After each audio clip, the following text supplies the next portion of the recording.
नमस्कार, मी Mayur Kolpe, owner of M K fitness club. तर आत्ता सध्या पाऊस चालू आहे, आत्ता पण चालूच आहे. तर वर्कआउट नेमका कसा केला पाहिजे, तर मी आत्ता आपल्या एम के फिटनेस क्लबमध्ये कोणत्या प्रकारचा वर्कआउट घेतो. तर मी आत्ता ग्राउंडमध्ये तर घेऊ शकत नाही, कारण की ग्राउंड पूर्णपणे ओले. त्याच्यानंतर ना रोड रनिंगवरती रोज पण करून उपयोग नाही. त्यासाठी तुम्ही हिलचा वापर करा. पण हिलमध्ये तुम्ही जास्त करून 20, 25, 30 ह्याच्या हिल मारताय तुम्ही कंटिन्यू. एवढ्या मारून उपयोग नाही. कसं होतं, तुम्हाला म्हणजे मसल पण सेफ ठेवायचे, जास्त लॉंग तिथंच पडते.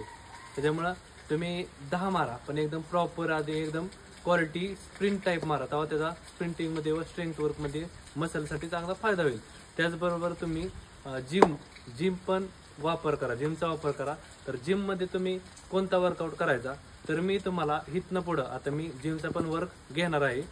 इथनं पुढं तुम्हाला जिममध्ये कोणते वर्क करायचे असतात ते तुम्हाला हळूहळू तुम्हाला एक एक व्हिडिओ मार्फत तुम्हाला पोहोचवत जाईल. त्याच्यामुळे तुम्ही आपल्या M K fitness club and अकॅडमीला तुम्ही फॉलो करत जावा व प्रत्येक व्हिडिओ सेव्ह करत जावा. सेव्ह करून तुम्ही पुन्हा पुन्हा बघा. त्यावेळेस तुम्हाला 100% काही ना काहीतरी तुमच्या बॉडीमध्ये इफेक्ट पडेल व तुम्हाला ग्राउंडला चांगला तुम्हाला फायदा होईल. ओके, अशा टिप्ससाठी M K fitness club and career अकॅडमीला फॉलो करा. धन्यवाद.